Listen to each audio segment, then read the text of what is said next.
ప్రభునందు ప్రియమైన దేవుని బిడ్డలకు మన ప్రభు అయిన యేసు క్రీస్తునామున శుభములు కలుగునుగాక. ఈ యొక్క దినమందు దేవుని యొక్క వాక్య ధ్యానము కొరకు మత్తయి సువార్త 20వ అధ్యాయము 17వ వచనములో తన ప్రియమైన శిష్యులతో ఈ విధంగా చెప్పి ఉన్నారు. యేసు యెరూషలేమునకు వెళ్ళనై ఉన్నప్పుడు, యెరూషలేమునకు ఆయన వెళ్ళబోతూ ఉన్నాడు. ఈ యొక్క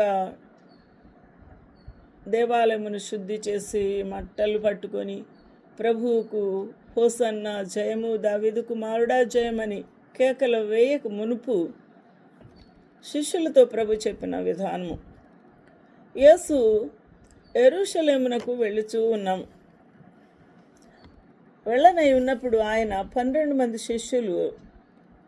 శిష్యులను ఏకాంతముగా తీసుకొని పోయి మార్గమందు వారితో ఇట్లను, ఏదైనా పరలోక మర్మము కానీ లేకపోతే మనుష్య కుమారునికి జరగనున్న విషయములు కానీ చెప్పాలి అని అన్నప్పుడు ఆ 12 మంది శిష్యులను ఏకాంతముగా కొనిపోవుట అనేది జరిగేది. అలాగే ఇక్కడ కూడా 12 మంది శిష్యులను ఏకాంతముగా తీసుకొని పోయి మార్గమందు వారితో ఇట్లనను, Jesus going up to Jerusalem took the 12 disciples apart in the way and said unto them. వారితో ఈ విధంగా చెప్తూ ఉన్నాడు, ఇదిగో యెరూషలేమునకు వెళ్ళుచూ ఉన్నాము. యెరూషలేమునకు వెలుట అనేది మహారాజు పట్టణము, దావీదు మహాపట్టణము, ఇశ్రాయేలు దేశమునకు చాలా ప్రాముఖ్యమైన యెరూషలేము. అది సంతోషకరమైందే కదా. ప్రభు ఎందుకు ప్రత్యేకంగా ఈ విషయాన్ని చెప్తున్నారు అనే విషయాన్ని మనం అర్థం చేసుకోవాలి. ఈ అర్థం చేసుకున్నటలో మనకు అర్థమైన విషయమేమనగా, ప్రభువు తనకు జరగబోతున్న సంగతులను తెలియచేస్తూ ఉన్నాడు. మనుష్య కుమారుడు ప్రధాన యాజకులకును శాస్త్రులకును అప్పగింపబడును. వీరెక్కడ ఉంటారు? యెరూషలేము ఆ ప్రార్థనా మందిరములో, సమాజ మందిరములో ఉంటారు. సమాజ మందిరములో ధర్మశాస్త్రానుసారమైన పద్ధతులను అవలంబించుచు వాటిని బోధించువారు వీరు.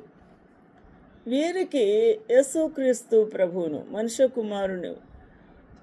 కుమారుడు అప్పగింపబడును. ఈ ప్రధాన యాజకులు, శాస్త్రులు ఆ యేసుక్రీస్తు ప్రభువును తీసుకొని ఏం చేయబోతున్నారు అని ఆలోచన చేస్తే వారు ఆయనకు మరణ శిక్ష విధిస్తారట. మరణ శిక్ష విధిస్తారు. Behold, we go up to Jerusalem, and the Son of Man. ఇక్కడ చాలా భయంకరమైన విషయాన్ని మనకు తెలియజేస్తూ ఉన్నాడు. ఎందుకు ఈ మనుషులు అనగా ప్రధాన యాజకులే ఈ వైపరీత్యాన్ని, ఎంత బాధను కలగచేస్తున్నారు ప్రభువుకు అనేదే మనం అర్థం చేసుకుంటే, ప్రధాన యాజకులు శాస్త్రులకు యేసును అనగా మనుష్య కుమారుని అప్పగిస్తే వారు మనుష్య కుమారునికి మరణ శిక్ష విధించుట అనేది జరిగింది. ఆయనను అపహాసించుటకు, కొరడాలతో కొట్టుటకును, సిలువ వేయుటకును అన్యజనులకు ఆయనను అప్పగింతురు. అన్యజనులు ఎవరు? యేసుక్రీస్తు ప్రభు ఇశ్రాయేలులో యూదుడు. ఈ ప్రధాన యాజకులు కూడా శాస్త్రులు యూదులే. వీరు